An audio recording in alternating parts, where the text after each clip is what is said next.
कोरेगांव के उत्तरी हिस्से का पानी का मुद्दा सुलझाएंगे विधायक सचिन पाटिल।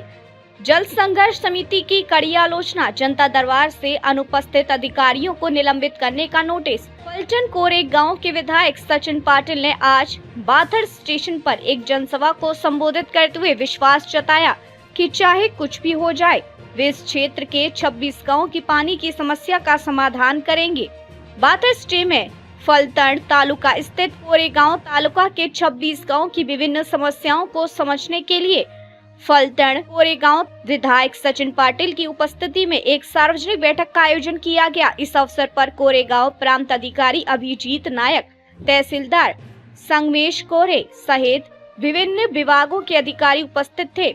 इस अवसर पर बोलते हुए विधायक सचिन पाटिल ने कहा कि कोरेगांव उत्तर क्षेत्र के लिए बसना उपसा सिंचाई योजना शुरू की गई है, लेकिन इसमें कई समस्याएं हैं, जिसके साथ ही अब हमारे नेता पूर्व सांसद रजीत सिंह नायक निम्बालकर कई वर्षों से सोलाशी बांध से इस क्षेत्र में पानी लाने के मुद्दे को उठा रहे हैं और उन्होंने 0.52 टीएम पानी को मंजूरी दी है। इसलिए भविष्य में इस क्षेत्र में अगर सड़क कम भी हो जाए तो कोई बात नहीं, लेकिन उन्होंने राय जाहिर की कि हम यहां पानी की समस्या को दूर करने के लिए काम करेंगे।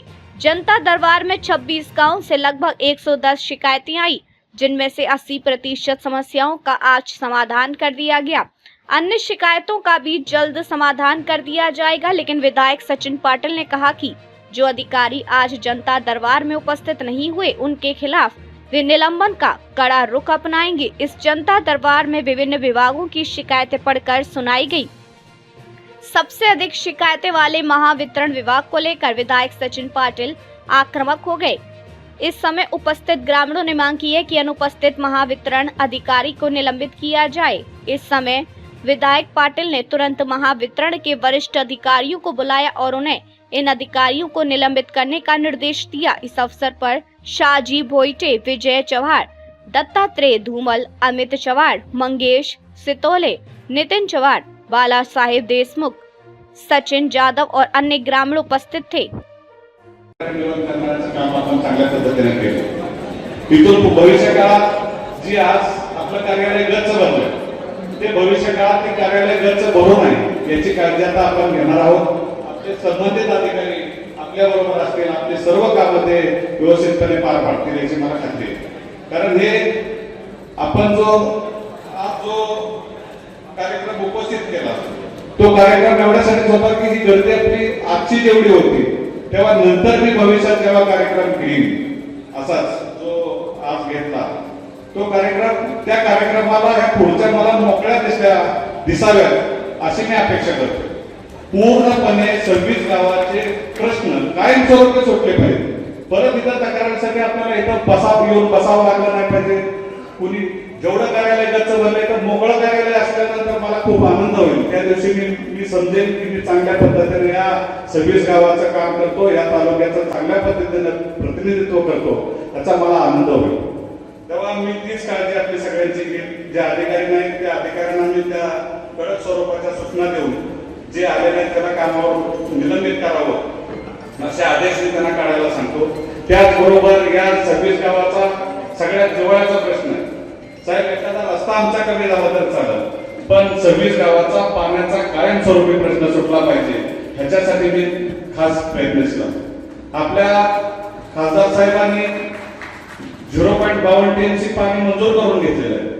त्याचं सुद्धा आपण संबंधित विभागाची आपल्या जलसंपदा विभागाची विखे पाटील साहेबांची सुद्धा चर्चा त्या संदर्भात झालेली आहे।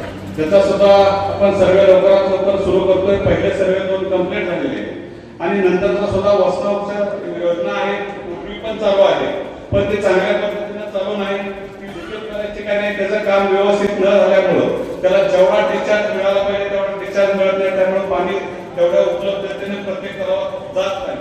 म्हणजे पाण्याची रिक्वायरमेंट जी आहे आपली 0.96 तेवढं पाणी आपल्याला त्या पाईपलाईन मधून मिळत नाही। तेव्हा ती पाईपलाईन सुद्धा चांगल्या पद्धतीने, जुनी पाईपलाईन सुद्धा चांगली तयार करून घेऊ आणि नवीन 0.52 टीएमसीचं पाणी सुद्धा आपण लवकरात लवकर म्हणजे टेंडर कसे काम कसं आपलं मंजूर होईल, त्याचा सर्वे कसा होईल आणि त्या प्रत्येक गावाला आपल्याला न्याय कसा देईल यासाठी सुद्धा माझा प्रयत्न संबंधित विभागाशी माझे पत्रव्यवहार त्या पद्धतीने चालू आहे. त्याचबरोबर आपण सोळशीत जे धरण आहे त्या धरणासंदर्भात सुद्धा खासदार साहेबांनी बऱ्याच सगळ्या मंजुऱ्या पूर्वीच्या ज्या काही गोष्टी लागणार होत्या म्हणजे आता जे कोण संघर्ष समिती काढते कोण काय करते पण याच्या अगोदर 30 वर्ष तेच लोक सत्तेत होते, पदाधिकारी होते, संबंधित विभागाचे जे मंत्री होते